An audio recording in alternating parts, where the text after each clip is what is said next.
ጻድቅ እንደ ዘንባባ ያፈራል፣ እንደ ሊባኖስ ዝግባም ያድጋል። በእግዚአብሔር ቤት ውስጥ ተተክለዋል፣ በአምላካችንም አደባባይ ውስጥ ይበቅላሉ። ያን ጊዜ በለመለመ ሽምግልና ያፈራሉ፣ ደስተኞችም ሆነው ይኖራሉ። መዝሙረ ዳዊት መዝሙር 91 ከቁጥር 12 እስከ 14። በስመ አብ ወወልድ ወመንፈስ ቅዱስ አሐዱ አምላክ አመ ዐሥሮ ሰብዑ ለታኅሣሥ በዛቲ ዕለት ኮነ ፍልሰተ ሥጋሁ ለቅዱስ ሉቃስ ዘአምድ። አንድ አምላክ በሚሆን በአብ በወልድ በመንፈስ ቅዱስ ስም ታኅሣሥ 17 በዚች ቀን የቅዱስ ሉቃስ ዘአምድ የሥጋው ፍልሰት ሆነ። እርሱም ከፋርስ አገር ነው። በመጀመሪያ በመቶ ጭፍራ ላይ መኮንን ሆኖ ተሹሞ ነበረ። ከዚህም በኋላ ሹመቱን ትቶ የምንኩስና ልብስን ለበሰ። በምስራቅ አገርም ካሉ ገዳማት ከአንዱ ገዳም እየተጋደለ ብዙ ወራት ኖረ። የምንኩስናን ሥራ ተጋድሎንና ትሩፋትንም በፈጸመ ጊዜ በዚያ ገዳም ውስጥ ቅስና ተሾመ። በተሾመ ጊዜ በኖረበት መጠን የብረት ልብስን ለበሰ። ከዚያችም ወዲህ 6 ቀን የሚጾም ሆነ። በክርስቲያንም ሰንበት ቀን ቀድሶ ሥጋውን ደሙን ይቀበላል። ከዚያ በኋላ ከጎመን ጋር አንድ የዳቦ ለከት ይመገባል። ከዚያ በኋላ ከአምድ ላይ ወጥቶ በላዩ 3 ዓመት ቆመ።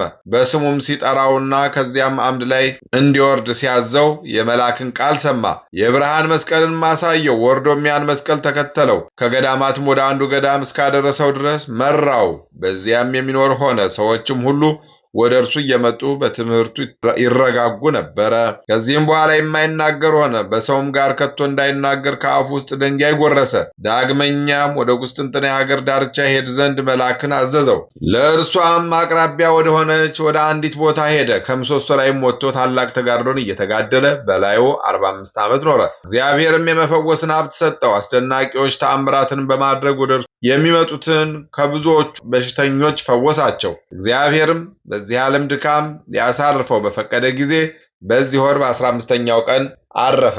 የሚያገለግለውም ረድ ለጳጳሳት አለቆች፣ ለካህናት አለቆች ስለ ዕረፍቱ ነገራቸው። እነርሱም መስቀሎችን፣ ጽናዎችን፣ መብራቶችን ከመያዝ ጋር በዚያ ጊዜ ተነስተው ወደ መኖሪያቸው ሄዱ። በላዩም ጸልየው ተሸክመው ወደ ቁስጥንጥንያ ከተማ ወሰዱት። ባረፈ በ3ኛው ቀን ታኅሣሥ 17 በዚች ቀን አደረሱት። ወደ ቤተ መቅደስም አስገብተው የከበረ ሥጋውን ባለበት እንደሚገባ ጸሎትን ፈጸሙ። ከእርሱም ተባረኩ። የተሰበሰቡትም ሁሉ ተባረኩ። ከዚህም በኋላ እርሱ አስቀድሞ ከቅዱሳን ሥጋቸው ወዳለበት ሳጥን ውስጥ ጨመሩት። እግዚአብሔርም እጅግ ጠቃሚ የሆኑ አስደናቂ ተአምራትን አብዝቶ ገለጠ።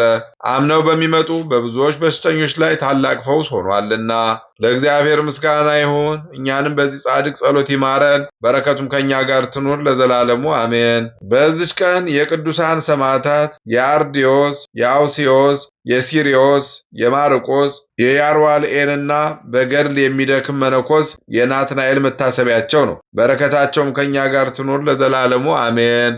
አንድ አምላክ በሚሆን በአብ በወልድ በመንፈስ ቅዱስ ስም ታኅሣሥ 18 በዚች ቀን የከበረና የተመሰገነ ብርሃንን የገለጠ የአባ ሰላማ መታሰቢያው ነው። ምስጋና ይሁን ለአብ ለወልድ ለመንፈስ ቅዱስ አንድ አምላክ በሚሆን ዛሬም ዘወትርም ለዘላለሙ አሜን። በታኅሣሥ 17 ቀን የሚከበሩ ዓመታዊ የቅዱሳን በዓላት ቅዱስ ሉቃስ ዘአምድ፣ ቅዱስ ናትናኤል ጻማዊ፣ ቅዱስ ማርቆስ። ወርሃዊ በዓላት ቅዱስ እስጢፋኖስ ሊቀ ዲያቆናት ወቀዳሜ ሰማዕት፣ ቅዱስ ያዕቆብ ሐዋርያ ወልደ ዘብዴዎስ፣ ቅዱሳን አበው መክሲሞስና ዱማቴዎስ፣ አባ ገሪማ ዘመደራ፣ አባ ጰላሞን ፈላሲ፣ አባ ለትጹን የዋህ፣ ቅዱስ ኤጲፋኒዎስ ሊቅ፣ ቅድስት ወለተ ጴጥሮስ። ጻድቅ እንደ ዘንባባ ያፈራል፣ እንደ ሊባኖስ ዝግባም ያድጋል። በእግዚአብሔር ቤት ውስጥም ተተክለዋል፣ በአምላካችንም አደባባይ ውስጥ ይበቅላሉ።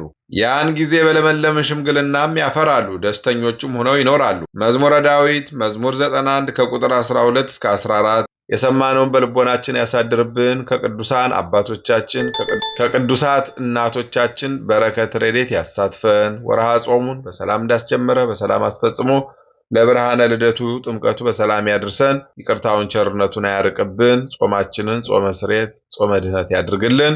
አቡነ ዘበሰማያት ይትቀደስ ስምከ ትምጻእ መንግሥትከ ወይኩን ፈቃድከ በከመ በሰማይ ከማሁ በምድር ኢየሱስ ክርስቶስ ከመ ይስረይ ለነ ኃጣውኢነ ተማኅፀነ ብከ ኃይለ እግዚአብሔር አብይ ኦ እግዚእ ኢየሱስ ክርስቶስ ስረይ ኃጢአቴ ወኃጢአተ ኩሉ ሕዝብከ እማእሰረ ኃጢአት እግዚአብሔር ይፍታ። እግዚአብሔር ይባርክ። ሰላም ያሳደረ ሰላም ያውለን፣ ሰላም ያዋለ ሰላም ያሳድረን። ይቆየን።